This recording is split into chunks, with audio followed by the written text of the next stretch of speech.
Absolutely. CE have become the masters of Towers of Doom, if you will. Their record shows exactly that, 4-1. And they definitely can catch Hot's Lady off guard here, because as you saw, guys, they only played one map, or once, on Towers of Doom throughout both Phase 1 and Phase 2. That is not a whole lot. Very true. Hot's Lady, they need, hopefully they've taken at least some experience on it in practice, because otherwise this could be rough. It could be rough anyway, because it's CE. We will find out as we see Uther as the first ban, followed up by Genji. And once again, we have a little bit of a special relationship, by the way, for KTY, who came over from Hot's Lady with the departure of Sandring. So he's playing against his former teammates. You can see him on the webcam right now, KTY. Really solid addition overall, I might want to say. He normally is a very reliable ranged assassin. Normally plays a lot of Tychus, plays a lot of mages as well. So he definitely made a good choice switching over to CE, in my opinion. Yes, he did. Round 2. That's a first pick Abatha coming in for Hot's Lady. Now, Abatha is pretty amazing on this map. It's one of the few maps I would say picking him first is really acceptable. Yeah, it definitely is. Not only can you soak very well, but also if you get the structural value, thanks to you applying a little bit of pressure with your locusts against the bell towers, it's going to be really, really nice. Obviously, you also provide decent vision with the mines. You can slow down enemy teams' rotations by dismounting them over and over again. The copy, of course, is going to be very impactful after level 10 as well. And you cannot really get out-pushed yourself. So even if your team struggles in the early game, which oftentimes happen when you have an Abathur in your team, you can always come back on this map. It's by far the safest one to go for the Abathur. Yeah, it is a good, like we said, it would work well, but they still need stuff to go with it. Yeah. Like, yeah, of course you could go Locust build, but who's going to do that these days? It's just not good. So what are we going to see to synergize with this hero? With Greymane already gone, we're down to stuff like Illidan, which, to be fair, would be another potential removal from CE. They very much like the that sneaky Illidan every now and again. Yeah, they do, and I love the immediate red alert reaction here by CE. They pick the Arthas first, which is something normally they never do. But, of course, they are afraid of that Illidan to go through. And they pick away the Greymane as one of the prime copy targets for Abathur. So they're making it as hard as humanly possible for Hot's Lady to get a decent team comp off. And the Lunara this early on, combined with the Rhaegar, that's definitely something we're not used to seeing a lot. This is correct. It's not a huge amount of value from the combination really in general, except for like, I guess Bloodlust Lunara would get value if she was able to like really spread out her damage, just fight incredible micro. That could be kind of crazy, but yeah, we don't see it that often. Yeah, Lunara, I'm not really sure what the plan behind her is, but of course she doesn't really worry. She doesn't need to worry about Arthas neglecting all or resisting all of her damage, because the poison won't get affected by his physical armor. So she's also a very safe hero against the Greymane onslaught. You know, the Leaping Strike is always nice to give her an additional escape. So it's a very stable and consistent hero, but nothing that gets me really excited as the bomb pig that's going to turn everything around. Yeah, right now this is a little bit out of the ordinary, but not too out of the standard. So what are we going to see? It's an Ariel back. Wow, she actually made it quite far. Yeah. That's actually quite surprising. I forgot about her because of how often she's banned. Don't you think, Tetra, that Hot's Lady is running out of copy targets now? Or hat targets as well? With Illidan being banned, Genji not available, Greymane not available. Yeah, it's... Now with Even Tass and Zeratul stolen away. Yeah, they're... Okay, so Sonya is still pretty great. That would be an effective target. Muradin would also work. Johanna doesn't really work as sort of like the melee assassin style, but she's great as a sort of a destruction bus to sort of just carry the Abathur into the backline to let him do his damage. Yeah. Also, Destruction Bus reminded me of the film Mad Max. Good film. Watched it only recently. I heard good stories about him. I have yet to watch it. Yeah, I only finally got around to it. It's good. Recommend it. For now, Hot's Lady. Waiting. Muradin, maybe. You know, he's still a solid target to hat. Solid front laner too, which is what they need. But have I ever seen Carlo and Muradin? I can't recall. Okay. Second support. Karazim as the melee damage dealer with the vision totem to scout Zeratul. So you have the damage, you have the extra healing, you have totem, and then you go for Muradin as well, just for the extra tankiness, because you need a really survivable tank. They go Chen, the Abbot for Chen. We forgot about that, and we still see the Muradin. We forgot about Thick Illidan. I mean, you know, Chen is really good if combined with Abathur, and he's also a very solid laner. And think back like a couple of months, he was actually a more common sight in China in particular. Teams like to pick twice. Yeah, he was, as we can see it. He was played twice, but especially during week 1 and 2, he was picked every now and then. And even before HGC China, China has always been a region that traditionally stuck to the Chen a lot. He's fallen off a little bit with the likes of Anubarak making it over to China and, you know, a lot of interrupts being ready. So what do you make of this, Tetcher? It's really interesting. I like it. That's a tough hero to get through.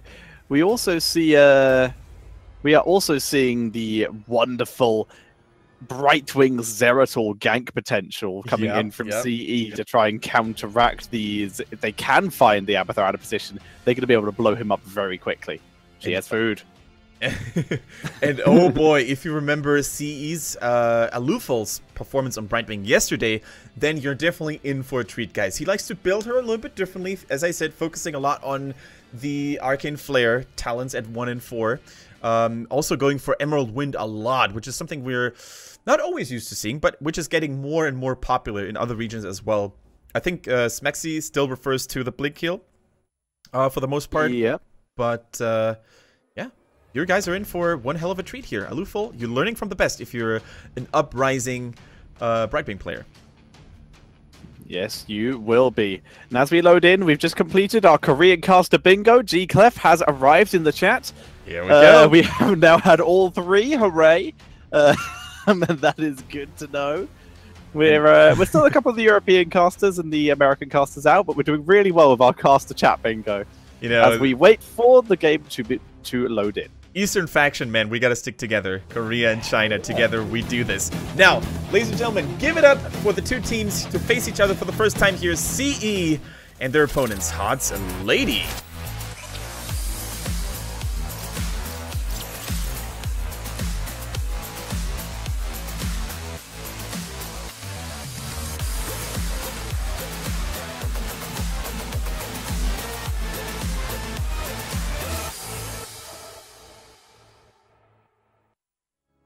Alright, ladies and gentlemen, welcome to the Towers of Doom. And spawning on the left-hand side is currently our HGC Challenge Champions, but potentially not for long. It's Challenge Everything with Alufal on Brightwing, Wind on Arthas, KTY on the Greymane, Paradise on Zeratul, and Zuyu on Tassadar. Their opponents, the ladies in the red. It is none other than Y on the Lunara, Palmy on the Rhaegar, Lias plays familiar face, the Chen, Meng on the Abathur, and Carlo on the main tank on the Muradin. And I am very excited to see Carlo in particular on the Muradin. I've never seen him on this hero before. I have yet to be convinced that he can play him well. I would assume he can, though. And Lias on the Chen, man. Lias is their flex weapon, it seems. He plays assassins, he plays warriors and bruisers, and he normally performs admirably well on either of those. Indeed, he fills in very well. He does that flex role as it should be done, as a sort of fill, but really good on everything he plays. Carlo needs to pull back a bit. Lots of damage. Pommy is going to fall as first blood. Look at the health bars of CE, but it doesn't matter if you can't reduce them all the way to 0. There's the polymorph, and Chen goes down. Abathur's like, screw this, I'm out. Disappears down to the bot lane as Carlo looks for more, but so many low health bars. We can see where this composition is going to come into effect when that Splinter Spear comes in for Lunara. For now, though, they need to be more careful. I just imagine Chen using his flying kick being full Kung Fu momentum style and then only to get polymorphed into a sheep and falling miserably in shame. But you brought up a very good point, Tencher.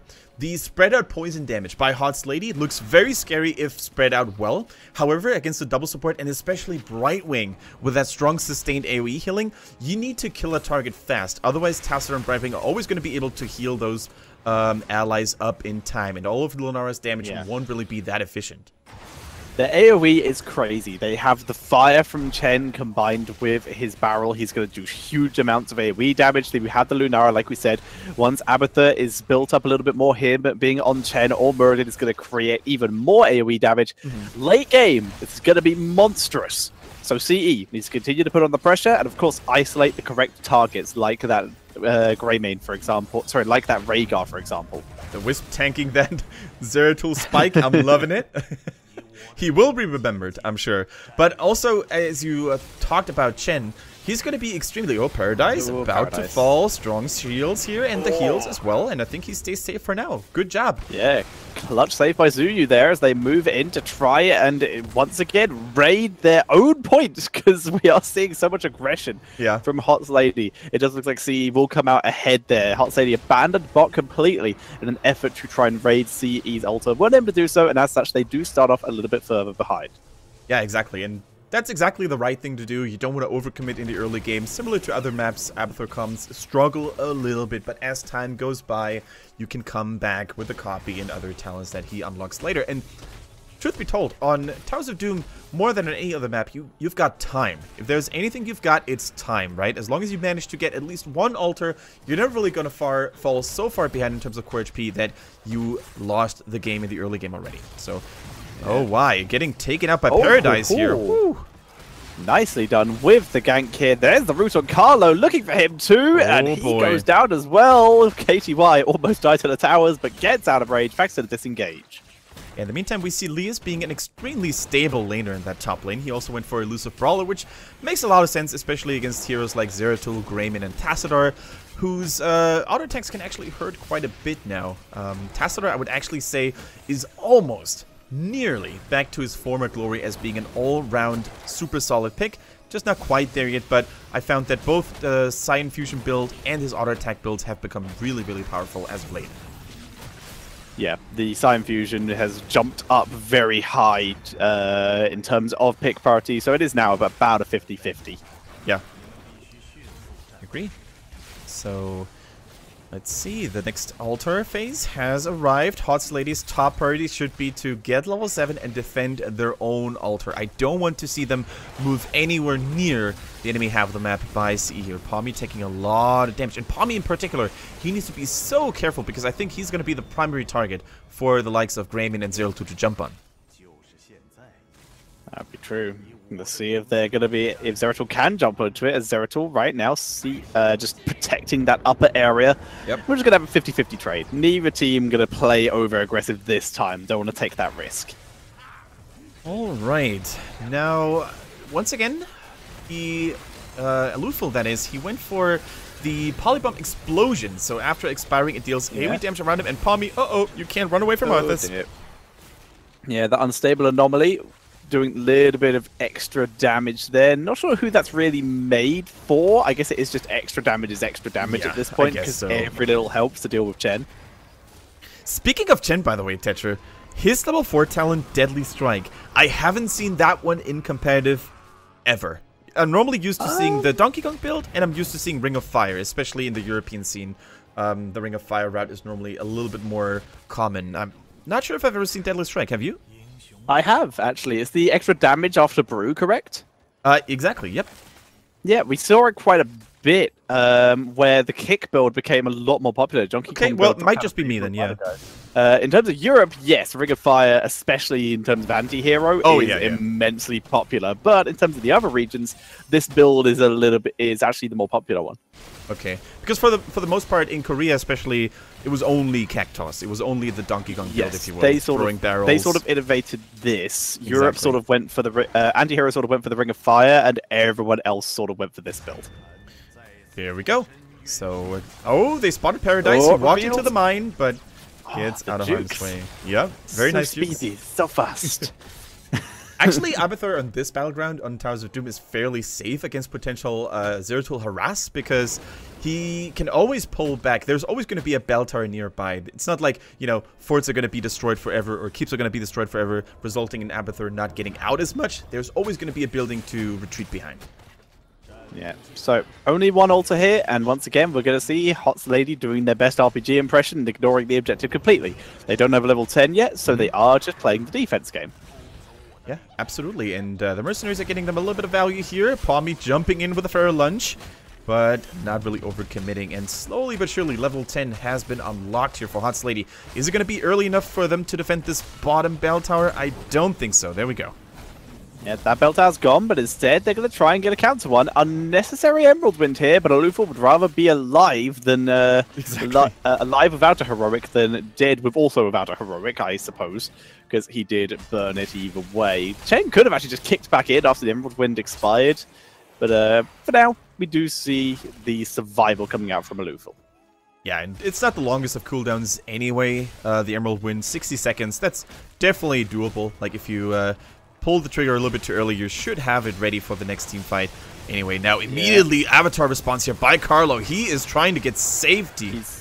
He's very low, able to escape though. Reinforcements from both teams. This is a full team fight. Void Prism is dropped here, catching 2 members. Carlo is ancestral, staying alive. Pop in the pandas. The double leaping strike, putting Lunara in a little bit of a safer position with the second Lunara from the other side. Poison everywhere. The pandas wading through. The camp was stolen by CE, but can Hot Lady achieve some kills? No, they can't. It's going to be a 1-for-0, and the camp stolen away by CE. Potentially more of Carlo's not careful here. Oh, yeah, force ball. Curse bullet misses. And Lias turning round, looking for KTY. Pulling into the bell tower, and down goes Chen. Well, and the death of Chen just meant that Tassadar now has mental acuity completed. You saw the blue quest talent notification, so really, really useful there. He's going to be like, thank you very much. The mercenaries go through as well, the one camp that they just captured, so everything's going well for CE. Everything's going well for CE indeed. Zuyu even surviving this forceful to try and do some damage to Carlo. Not enough for a kill, but it's zoning enough, so CE just pick up this camp with no difficulties. And now you know, guys, why we said that CE were the masters of Towers of Doom. They just control the battleground like hardly any other team in China. They know exactly when it's safe to go for an engage, when to take mercenary camps, how to draft, of course, to have a stable early game. Look at Lunar. He's going to get chased down by Paradise. So much damage, and now the next target is Lias. Yeah, Lias trying to tank through this, surviving. The Force Walls, so difficult for the zoning potential here. You can see, I'll say, they all dropped really low, having to pull back.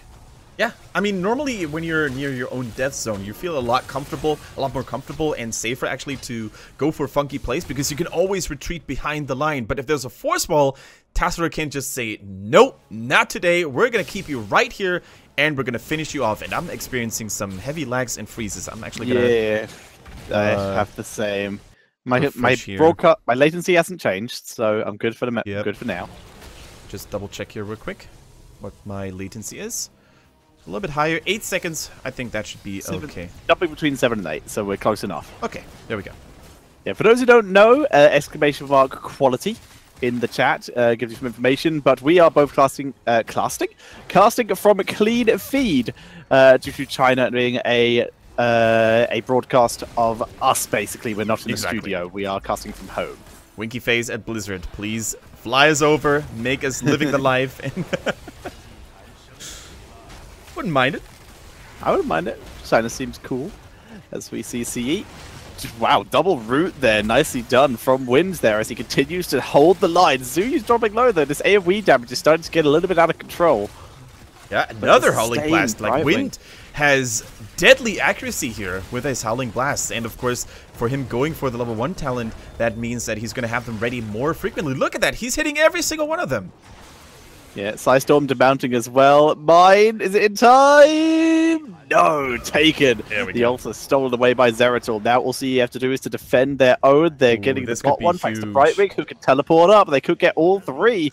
And that could be lethal, actually. If they get this will end the game. Oh, boy. Everything's on the line here for... Oh, no. Uh-oh. That's a big VP.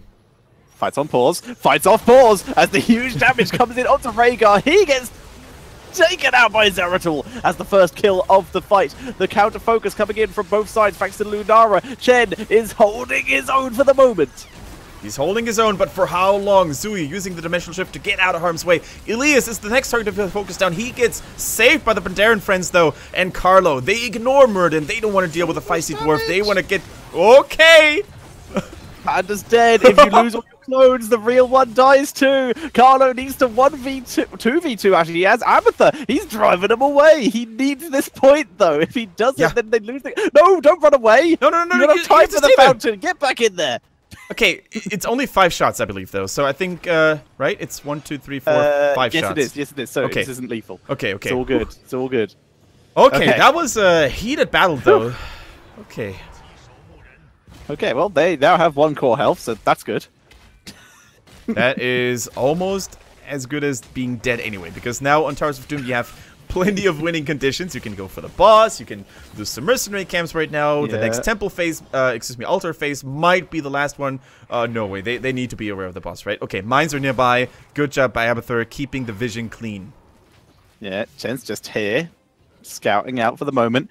Good job by Hot Sadie taking at least one of those camps in the bot lane. They really do need to take their own bell tower back to prevent the lethal possibility in that lane. And they got it. The minions did the job. Thank you, minions. Promote those now, guys. This is the only thing they have to instantly worry about, the boss. And this is where they're putting all of their efforts. Abatha can continue to soak, build them up to 16, and then to 7, and then to 20. They are literally in a we just need to survive phase and even stay even on talent so that we can hopefully eventually take a fight. Yeah. I really liked Alufol's level 16 talent choice here as well. I think he went for Shield Dust, which is a very solid talent to go for, providing physical damage next to the innate magic damage, magic armor, excuse me. Is it Bouncy Dust on that level? Is it Bouncy Dust? I'm not sure.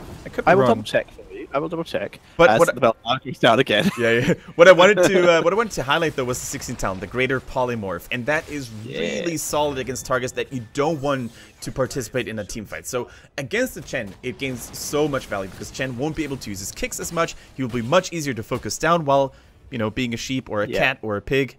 So you were correct. It is Shield Dust. Okay, there we go. Yes, I got my levels wrong. It's all good. Do it, Meng. Meng holds the camp.